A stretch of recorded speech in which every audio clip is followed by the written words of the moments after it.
अस्सलाम वालेकुम dear students. आज के लेक्चर में हम पढ़ेंगे काइंड्स ऑफ जर्मिनेशन।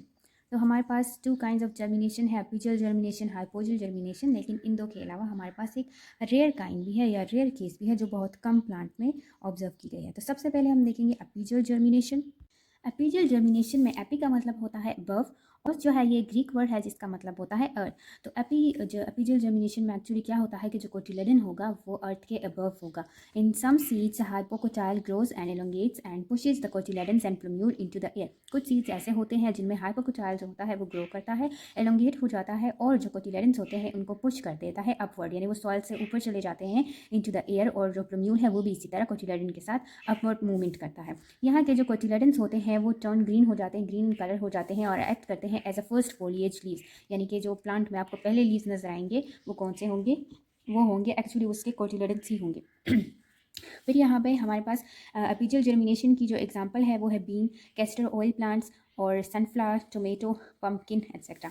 ये है डायग्राम। यहाँ पे ये हमारे पास सॉइल है लेट्स सपोज, और ये जो है ये हमने किसी भी सीड को सो किया है।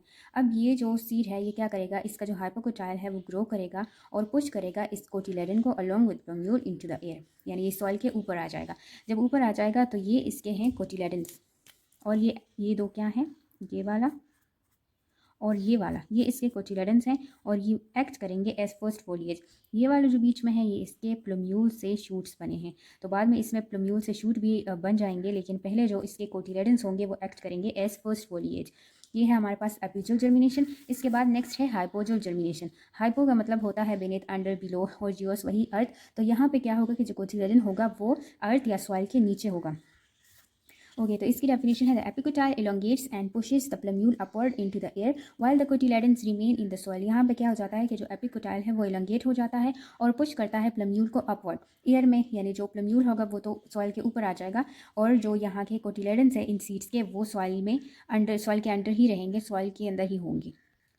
इसके एग्जाम्पल में है हमारे पास पी, ग्रेम, मेज। अब ये जो है ये हमारे पास ग्रेम का एक सीड है, ठीक है। उसको जब हमने सो किया, जब उसकी जर्मिनेशन स्टार्ट हुई तो क्या हुआ कि उसका जो प्लम्यूल है वो अपवर्ड उसने मूवमेंट स्टार्ट की, उसकी जो एपिकोटाइल है वो एलोंगेट हुआ और अपवर्ड उसकी मूवमेंट हुई। जबकि उसके जो कोटिलेडन्स हैं, ये इसके कोटिलेडन्स हैं, ये क्या है, ये सॉइल के नीचे ही है। यहाँ पे इसकी प्लम्यूल ने फुली जर्मिनेशन स्टार्ट की है और यहाँ पे प्लम्यूल ने न्यू शूट और न्यू लीव्स जो है वो भी बनाए हैं, लेकिन कोटिलेडन्स इस केस में क्या होंगे, वो होंगे सॉइल के नीचे। फिर हमारे पास एक रेयर केस है जो बहुत कम प्लांट्स में होता है, मोस्टली ये मार्शी एरियाज में होता है और मैनग्रूव प्लांट्स में होता है। इस कंडीशन को हम कहते हैं viviparous germination. Viviparous germination is a process in which seed germinate while being attached to the parent plant. यहाँ पे क्या होता है कि सीड जो है वो जर्मिनेशन स्टार्ट कर देता है इनसाइड द पेरेंट प्लांट, यानी अभी वो फ्रूट से अलग नहीं हुए, फ्रूट के अंदर ही कुछ सीड्स ऐसे होते हैं जो जर्मिनेशन स्टार्ट कर देते हैं। और a seed that germinates into a seedling before being shed from the parent plant। parent plant से वो अलग नहीं हुआ लेकिन उसने जर्मिनेशन स्टार्ट कर दी। इस तरह की कंडीशन को हम विविपेरस जर्मिनेशन कहते हैं। जो विविपेरस जर्मिनेशन है ये बहुत रेयर होता है और इसको एबनॉर्मल जर्मिनेशन भी कहा जाता है, क्योंकि ये स्ट्रेस कंडीशन में होता है। जब भी प्लांट स्ट्रेस कंडीशन में हो तो विविपेरस जर्मिनेशन जो है ये मोस्टली तब होती है जब प्लांट स्ट्रेस कंडीशन में होता है। तब उसके जो सीड्स हैं वो फ्रूट के अंदर ही जर्मिनेशन स्टार्ट कर देते हैं, क्योंकि अगर वो सीड्स फ्रूट से अलग हो गए तो हो सकता है कि बाहर उसको सूटेबल कंडीशंस ना मिले और वो सही से जर्मिनेट नहीं कर पाए। और इसके अलावा ये मार्शी एरियाज़ में होते हैं, ऐसे एरियाज़ में ये कंडीशन होती है जहाँ पे साल्टी जो सॉइल हो वो ज़्यादा साल्टी हो।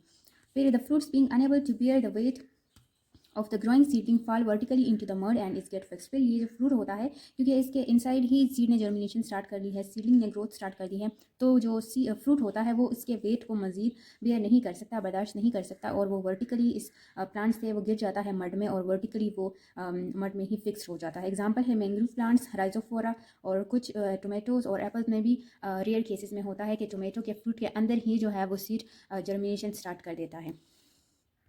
ये था हमारे पास last topic of the second chapter, morphology of flowering plant का लास्ट टॉपिक था, that was kind of germination. इसके बाद हम नेक्स्ट चैप्टर स्टार्ट करेंगे, that is about root. Thanks for watching.